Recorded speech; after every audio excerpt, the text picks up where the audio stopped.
सारी दुनिया में ये वीडियो जाती है और मैं ये बिल्कुल बता देना मुनासिब समझता हूँ। यहाँ लुधियाना में बॉन्ब्रेड के पास एक गांव है जाबेवाल, और चर्च की वजह से वो काफ़ी मशहूर भी हो रहा है। और वहाँ हमारे बहुत से लोग हैं।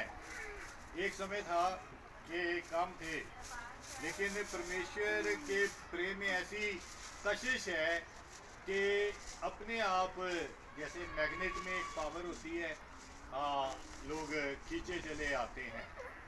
और फिर उसकी कृपा हुई कि एकदम से एक इलाका ऐसे डेवलप हुआ कि वहाँ खूबसूरत घर भी बन गए और खूबसूरत लोग भी आ गए।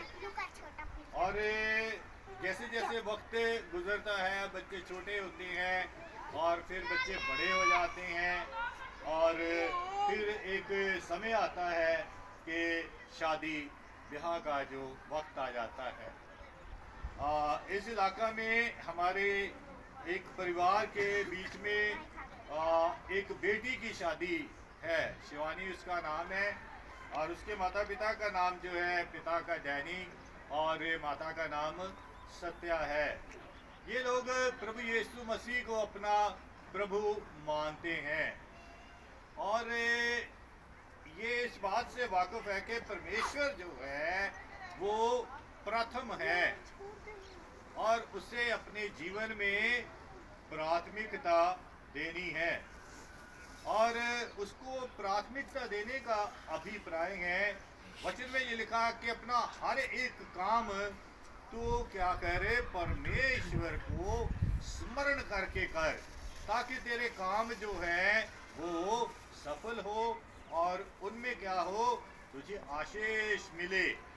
और हम मसीही लोग जो प्रभु यीशु मसीह को मानने वाले लोग हैं, इस बात से वाकिफ हैं कि परमेश्वर को प्राथमिकता देनी हम मिट्टी के पात्रों के लिए अनिवार्य है। और ऐसा होता है कि जब परमेश्वर को हम प्राथमिकता देते हैं तो हर काम में क्या होता है, आशीष मिलती है। और अभी आपके इस वीडियो में नहीं आए हैं, लेकिन हमारे 5-6 बच्चों ने उसकी स्तुति और आराधना की है, जो त्रिलोक का स्वामी है और हमारा परमेश्वर है। बोलो हालेलुया, हालेलुया, हालेलुया की आवाज से आपको पता चल गया कि लोग कैसे परमेश्वर से प्रेम करते हैं। और ऐसे ही एक वाक्य में आपके साथ बांटना चाहता हूँ कि यीशु मसीह और उसके जो मदर मैरी है, उन्हें एक विवाह के घर में बुलाया गया। और जब विवाह के घर में बुलाया गया तो वहाँ कुछ चीज़ की ऐसे दिक्कत आ गई, जिससे हो सकता था कि उनको शर्मिंदगी उठानी पड़ती। लेकिन परमेश्वर पर ईमान रखने वाले वो कभी भी शर्मिंदा नहीं होने देता उन्हें हर तरह से क्या करता है, आशीष करता है। क्योंकि यहाँ हम देखते हैं कि एक दिन आएगा कि ये जो है बहुत खूबसूरत एरिया बनेगा। और मुझे कहने में बड़ा फख्र हो रहा है, वो इसलिए होगा कि इस इलाके में चर्च है और यीशु मसीह को मानने वाले लोग हैं जो डट के उसको जपते हैं, उसकी सेवा करते हैं और अपने जीवनों को उसी प्रकार चलाने की जो है कोशिश करते हैं, जिसके लिए यीशु मसीह ने एक शिक्षा दी है कि अपने चेलों को कि जो जो बातें मैंने तुम्हें सिखाई है पूरी दुनिया को माननी सिखाओ। और चर्च का काम एक दिशा देना होता है, जिससे क्या दशा संभर जाए। चर्च जो है वो दिशा देता है कि this is the right way, यही मार्ग, सत्य और जीवन है, और उसका नाम क्या है, यीशु मसीह है। और लोग जो इस बात से वाकिफ हो जाते हैं वो अपने जीवन में बड़ी बड़ी बरकतें पाते हैं। और वचन के दो हिस्से जो है, एक हिस्सा हमारी बेटी ने पढ़ा है नीति वचन में से। नीति वचन का जो आखिरी का जो एक बाब है 31 और उसकी 3 आयतें पढ़ी गई हैं 29 से 31 तक। और दूसरा हिस्सा हमारी बहन है, बहुत ही प्यारी बहन है, बड़ी सेवा परमेश्वर उनसे ले रहे हैं। और वो ज़बूर 144 की 12 आयतें, जो इस समय के लिए परमेश्वर की ओर से वचन दिया गया है कि उसकी रूह की रोशनी में हम इन बातों पे मनन चिंतन करें। और जैसा मैंने अभी आपके साथ बांटा है कि इस घर में शादी की रस्में हो रही हैं और बेटी की शादी हो रही है। और जो एक आयत पढ़ी गई है वहाँ बेटियों के लिए इस कदर दर्द है कि जब हमारे बेटे जवानी के समय पौधों के समान बड़े हुए हों और हमारी बेटियां उन कोने वाले खंबे के समान हो जो महल के लिए बनाए जाए।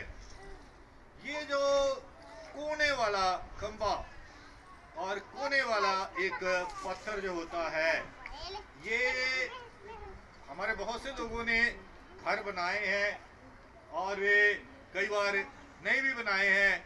तो एक बात यूपी साइड में कहते हैं कि कहा भाई, अगर शादी नहीं की बेटी की, शादी होती तो देखी है। तो अगर नहीं भी बनाए हैं तो पता है लोगों को कि जो कोने का जो एक पहली ईंट रखी जाती है और कोने की, वो पूरे घर को क्या है सीधा रखती है। ये सदानंद जी की वाइफ ने सारा ला दिया है, क्योंकि इनके परिवार में बड़े बड़े राजमिस्त्री हैं। इनको पता है अगर घर की पहली ईंट कहीं टेढ़ी रखी गई तो सारा घर जो है वो उसकी शेप बिगड़ जाती है। और बाइबल बेटियों को मुझे बहुत ये चाह थी, मैं कह नहीं पाया, और कि जिसकी शादी हो उस बंदे को तो मतलब वहाँ प्रेजेंट होना जरूरी है, क्योंकि हम सब मिलके उसको बरकत देने आए हैं, है ना, उसको बरकत देने हैं। तो ये खुदा का शुक्र है कि थोड़ा बिजी रहती है काम में, लेकिन आज है, और मैं इसके लिए भी परमेश्वर का धन्यवाद करता हूँ। और यहाँ बताया गया है कि जो बेटियां हैं वो कोने वाले पत्थर के नींव के समान होती हैं, जिन्होंने एक घर को खूबसूरत, सीधा और जिसे कहते हैं बराबर शेप वाला बनाना होता है। जितनी भी यहाँ बेटियां हैं जिनकी शादी हो गई हैं, जो छोटी है वो भी अपने दिल में ये घर कर ले कि एक दिन आएगा कि उनका वचन में क्या है, वो अपने घर के लिए जिसको शादी के बाद बनाया जाता है। क्योंकि जब तक शादी नहीं होती है, एक लड़का होता है, लड़की होती है, शादी भी हो जाती है, जोड़ा बोलते हैं, लेकिन घर तब बनता है जब घर में लोग रहने शुरू करते हैं। अदरवाइज क्या होता है, एक बिल्डिंग है, और घर तब बनता है जब उसमें लोग जो रहना शुरू करते हैं। और हमारे घर हिंदुस्तान में एक बड़ी प्यारी चीज़ है, और वो कहते हैं घर जो होता है इसमें जो महिला होती है उसे कहते हैं ये घर वाली है। ये वाली वाला जो होता है मालिक होता है, तो वाली का मतलब है ये घर की मालिक है। घर वाली मतलब घर की मालिक है, जैसे रखवाला, हिम्मत वाला, है ना, ऐसे ये जो वाला जो होता है वो भी मालिक के लिए वाली भी, तो ऐसे करके खुदा के लिए भी वाली लगाते हैं। तो ये घर वाली जो होती हैं, आप खुश होंगी जो हमारी बहनें हैं जिनकी शादी हो गई है, लेकिन ये सच है, ये सच है, क्योंकि ये बाइबल सच को प्रचार करती है। ये कोई खाली ब्लाउ नहीं है जो मैं आपसे बोल रहा हूँ, आप सब घर की मालिक हैं। क्यों? क्योंकि आप एक दिन बेटी थी, आप ब्याह करके घर में गए और आप ही ने तो वो कोने का पत्थर रखा ताकि वो घर खूबसूरत हुआ, बड़ा भला, बाल बच्चे, बेटे बेटियां और एक घर से दो घर और आगे आगे चल के जो है घर में बरकतें आती गई। और कई कई एक बातें कई मुल्क में बड़ी अच्छी है, बड़ी अच्छी लगती हैं, और मैं सोचता हूँ वो सबको अपने मन में रखनी चाहिए। जैसे हमारे भारत में बेटियों को मतलब भी जो कहते हैं ना कि इनके आने से क्या है, बरकत आती है ना, और वो आशीष का स्रोत है। क्यों? क्योंकि खुदा ने ऐसा बता दिया है कि बेटियां जो है वो घर के कोने का सिरा होती है, और उन्होंने घर को क्या बनाना होता है, खूबसूरत बनाना होता है। और ये सारी हमारी बेटियां, हमारी बहनें जिनकी शादी भी हो गई हैं, वो इस बात को याद रखें कि घर की मालिक वो है। कुछ भी खलल है, कुछ भी वजह है बच्चों को लेकर है, तो भी आपने संभालना है। और अगर कुछ पति पत्नी में है तो भी आपने संभालना है। और आगे चल के बहुत सी ऐसी बातें होती हैं जो कि हम सब जो कबीलदार लोग हैं, शादीशुदा हैं, उनको पता है। लेकिन उसमें जो अहम किरदार होता है वो महिला का होता है, जो किसी दिन बेटी होती है, फिर वो क्या बन जाती है, वाइफ बन जाती है। फिर आगे चल के बड़े बड़े उम्दा और आला रिश्तों में दादी नानी है ना, और कितनी उसको बरकतें मिलती है। लेकिन किनको नसीब होती है जो इस बात से वाकिफ होती है, लंबा अरसा शादी के बंधन में रहती हैं। मुझे दुख की बात है, मुझे बड़ा अफसोस होता है, और मैं दुआ करता हूँ विशेष तौर पे अपनी बेटियों के लिए, जिनके साथ जो मेरी कलीसिया की हैं, मेरे संपर्क में आती हैं, या जब तक मैं जीवित हूँ आएंगी। तो मैं सबके लिए ऐसी दुआ करता हूँ कि वो अपने घर को इस कदर संभालें कि कल एक बात जो आगे चल के कही गई है नीति वचन में, वो उनके लिए कही जाए। और ऐसी ही उम्मीद मैं शिवानी से रखता हूँ, क्योंकि शिवानी भी मेरी बेटी है। और यहाँ लिखा है कि बहुत सी स्त्रियों ने अच्छे अच्छे काम तो किए हैं। तो क्या मतलब भी है, किए होंगे भाई ये होता है, तो का मतलब होता है तो किए हैं, है ना। बहुत सी स्त्रियों ने अच्छे अच्छे काम तो किए हैं, परंतु तो उन सबों में क्या है, श्रेष्ठ है, श्रेष्ठ, विशेष, खास। तू विशेष है, श्रेष्ठ है, अव्वल है, तू यीशु मसीह की बेटी है। और जो यीशु मसीह की बेटी है वो अच्छी दुल्हन होती है, क्योंकि यीशु मसीह की बेटियां, उनके लिए उसने ऐसा खून बहाया है कि उनके चेहरे पे ना तो झुर्री ना धब्बा, और उनके चेहरे पे ऐसा नूर उनके कामों का होता है कि वो दूर से जानी जाती हैं। और ऐसा ही पूरे इस बाब में ये बयान है एक अच्छी बीवी के लिए, जो कि आने वाले दिनों में बेटी से जो है बीवी बनने जा रही है हमारी शिवानी, उसके लिए हैं। तो बहुत सी और चीज़ें हैं जिन पे जो महिलाएं हैं वो कभी कभी उनको गरूर हो जाता है, खूबसूरती पे हो जाता है ना। लेकिन ये जो बातें जो है, खूबसूरत होना बहुत अच्छी बात है। बाइबल बताती है कि जो अय्यूब था, उनकी बेटियां इतनी खूबसूरत थी कि दूर दराज में भी ऐसी मतलब बेटियां नहीं थी इतनी सुंदर, क्योंकि यीशु मसीह के बच्चे, उनके चेहरों पे उनका नूर होता है।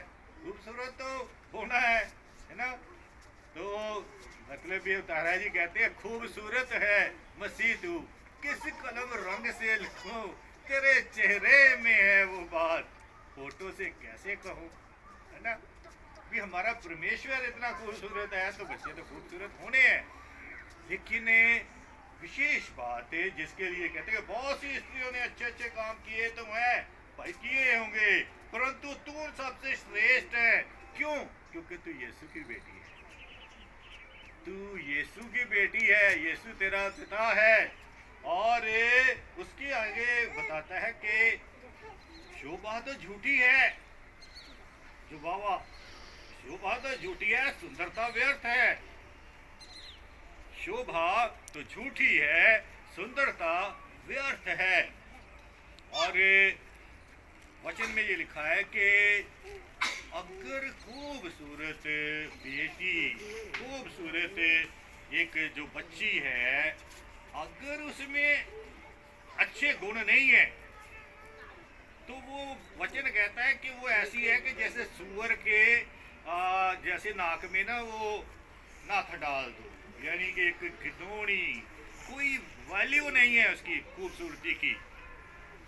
बातें कठिन होती है वचन की, इसलिए कहते वचन तलवार है, हथौड़ा है, क्योंकि वचन में एक प्रकाश है जो कि इंसान के मन के अंधकार को मिटा देता है और जीवन में इतना लाभ देता है कि इंसान सुख में, शांति में, मान सम्मान के साथ जीवन निर्वाह करता है। आगे चल के वो बात बताई गई, शोभा तो झूठी है, सुंदरता तो व्यर्थ है, परंतु जो स्त्री यहोवा का भय मानती है, यहोवा फिर लोग का स्वामी, सबका परमेश्वर, जिसको दुनिया खोजने के लिए पता नहीं कहाँ कहाँ जाती है, लेकिन वो मेरे और आपके दिल के द्वार पर खड़ा खटखटाता है। वो कहता जो खोलेगा मैं जाऊंगा, उसके साथ बातचीत करूंगा, उसकी सुनूंगा। यशायाह कहता है आओ हम आपस में बातें करें, अरे कुछ तू कह कुछ मैं कहूँ, तू दुआ कर मैं उस पर आमीन कर दूं। हालेलुया, हालेलुया, हालेलुया, हालेलुया। शोभा तो झूठी है और सुंदरता व्यर्थ है, परंतु जो स्त्री यहोवा का भय मानती है उसकी प्रशंसा की जाएगी। केवल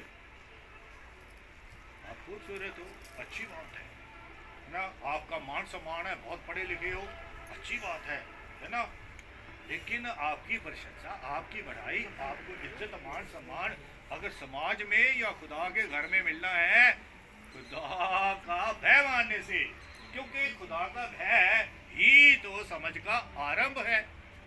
अगर खुदा या खुदा की बातें ही हमारे चित्त में नहीं है तो कौन हमें राह दिखाएगा? कौन जब हम गुस्ताख हो जाएंगे तो हमें याद दिलाएगा कि हम गलत हैं? वो खुदा की वाणी याद लाएगी, नहीं तो हम तो ढीठ हो जाएंगे, क्योंकि जो हठीला मन है उसके लिए बाइबल कहती है खतरनाक बात है। लेकिन जब हम परमेश्वर के वचन को कहते हैं कि मैंने तेरा वचन अपने हृदय में छुपा रखा है ताकि मैं तेरे विरुद्ध पाप ना करूं, ये वचन हमारे लिए इसीलिए होता है। यहाँ बताया जाता है कि जो स्त्री यहोवा का भय मानती है उसके प्रशंसा की जाएगी। ससुराल में, मायके में, समाज में, और जब परमेश्वर के सामने उपस्थित होगी उसकी प्रशंसा की जाएगी। और यहोवा का भय कैसे मानना है? वो वचन बताता है कि तेरा वचन मेरे राहों के लिए क्या है? क्या बोलो?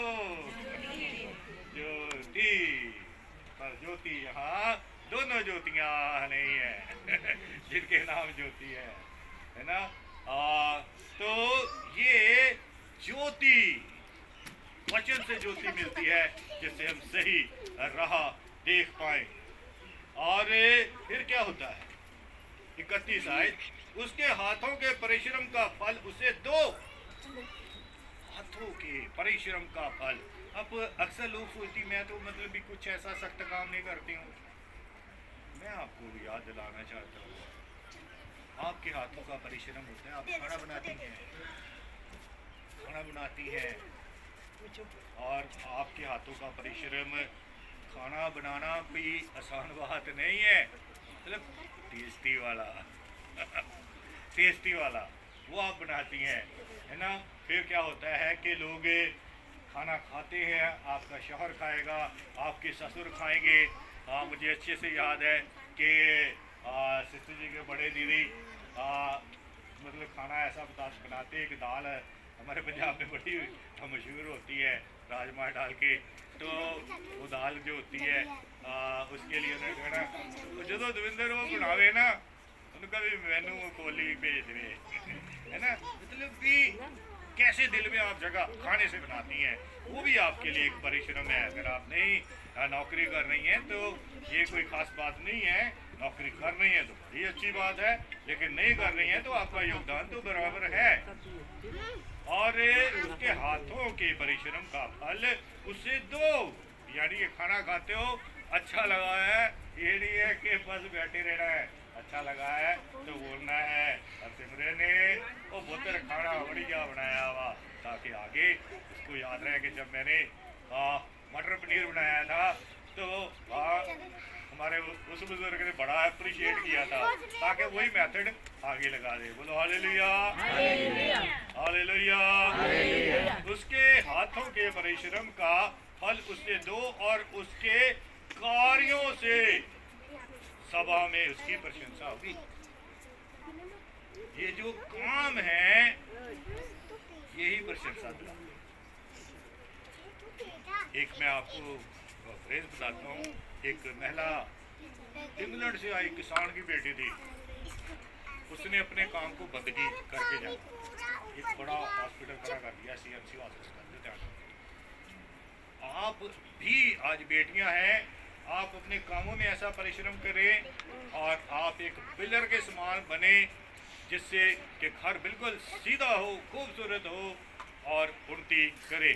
और आज के लिए यही शिवानी के लिए नसीहत है और हम सब की दुआ है कि जो आज इसने सुना है, देखिए ये जीवन जिग जैग है, आसान नहीं होता है, मुश्किलें आती हैं है ना, लेकिन जिस कश्ती में यीशु हो ना वो तूफान गाड़ देता है ना, गाड़ देता है।